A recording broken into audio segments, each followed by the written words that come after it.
போலி ஆவணங்கள் இருந்திருக்கு. அதே போல் பிரிக்கப்பட்ட சிவாஜி கணேசன் சொத்துக்களில் நிறைய பார்த்தீங்கன்னா மாற்றங்கள் இருந்திருக்குன்னு மன உளைச்சலில் ராம்குமார் இருக்கிறதாக பிரபலம் ஒருத்தர் பளிச்சுன்னு சொல்லியிருக்கிறாரு.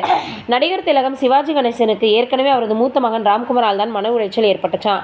அதே போல் சிவாஜி மரணத்துக்கு பிறகும் ராம்குமாரால் தான் அவமானம் இழப்பும் ஏற்பட்டிருக்குன்னு மூத்த பத்திரிகையாளரும் பிரபல நடிகருமான பைல்வான் ரங்கநாதன் சொல்லியிருக்கிறாரு. சிவாஜி குடும்ப விவகாரம் குறித்து விரிவாக அவர் ஒரு சமீபத்தில் பேட்டி கொடுத்துருக்கிறாரு. சிவாஜி கணேசன் போக் ரோட்டில் அன்னை இல்லம்னு மாளிகையை கட்டினார். ஒட்டுமொத்த குடும்பத்தினரும் சிவாஜி கணேசன் இறக்கும் வரை ஒன்றாக தான் வாழ்ந்து வந்தாங்க.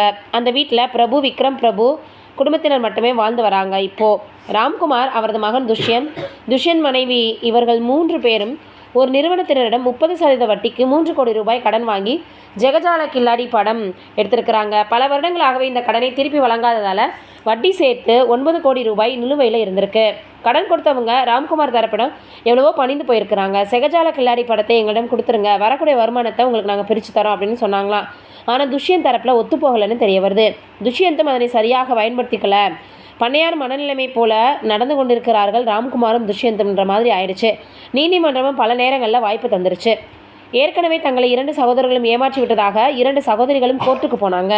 சிவாஜி கணேசன் எழுதியதாக சொல்லப்படக்கூடிய அந்த உயில் போலியானது, அது கற்பனையானது, திட்டமிட்டு இந்த உயில் உருவாக்கப்பட்டிருக்குன்னு வழக்கு தொடர்ந்தாங்க.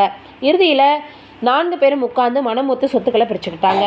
அதன்படி ராம்குமாருக்கும் துஷ்யந்துக்கும் சிவாஜி புரொடக்ஷன் தயாரிப்பு நிறுவனம் என்று தீர்மானிக்கப்பட்டது.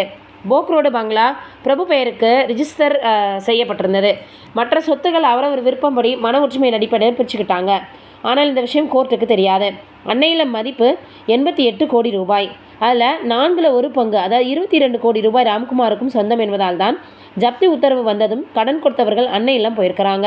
அங்கே போன பிறகுதான் அன்னை இல்லம் பிரபுக்கு சொந்தமானது அப்படின்றது தெரிய வந்திருக்கு. இது சட்ட ரீதியாகவும் நிரூபிக்கப்பட்டிருக்கு. அன்னை இல்லம் பிரபுக்கு சொந்தமானது என்று ராம்குமாரும் தன்னுடைய அப்பீல் தெரிவித்திருக்கிறாரு. அது மட்டும் இல்லாமல் அன்னை இல்லம் தனக்கு சொந்தமானதுதான் என்பதற்கான தஸ்தாவேஜுகளையும் கோர்ட்டில் பிரபு தாக்கல் செஞ்சாராம். இதன் காரணமாக ஜப்தியிலிருந்து அன்னை இல்லம் தப்பியிருக்குது. தற்போது அப்பீலுக்கு போனதுனால எப்படியும் இந்த விவகாரத்தில் சுமூக முடிவு எட்டப்படும் நம்பப்படுது. ஆனாலும் துஷ்யந்தும் ராம்குமாரும் பலரிடம் இதுபோல் கடன் வாங்கியிருக்காங்களாம். யாருக்குமே திருப்பி தரவே இல்லையா. சிவாஜிக்கு ஏற்கனவே ராம்குமாரால் தான் மன உளைச்சல் வந்துட்டுருக்கு. அன்று எம்ஜிஆர் ஆட்சியில் இருந்ததால் சிவாஜி வீட்டில் நடந்த துப்பாக்கி சூடு சத்தம் எஃப்ஐஆர் கூட போடாமல் முடித்து வைக்கப்பட்டுச்சு. அதே சமயம் அந்த துப்பாக்கி சூட்டில் யாருமே பாதிக்கப்படலை. சிவாஜி மரணத்துக்கு பிறகும் ராம்குமாரால் தான் அவமானம் இழப்பும் ஏற்பட்டது அப்படின்னு இப்போ பைல்வானவர்கள் சொல்லியிருக்கிறது ரொம்ப வயலாக பரவி வந்துட்டுருக்கு. இது ஒரு பக்கம் இருக்க, நடிகை நயன்தாராவும் விக்னேஷ் சிவனும் ஒன்றாக தான் சுற்றிட்டு வருவாங்க. ஆனால் இப்போ இருவருமே ஒன்றா பார்க்கவே முடியலை.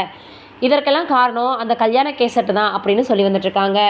ஏன்னா மிகப்பெரிய அளவில் நயன்தாராவோட அவங்களுடைய கணவர் கூடவே தான் இருப்பார். எந்த ஒரு ஃப்ளைட்டில் போனாலும் சரி, எங்கே அவங்க போனாலும் அவர் முன்னாடி போய் நிற்பார். ஆனால் மூக்குத்தி அம்மன் படத்தினுடைய பார்ட் 2ல பூஜை போட்டப்போ கூட அவர் போகலையா. இதற்கு காரணம் என்ன அப்படின்னு எல்லோரும் கேட்டு வராங்க.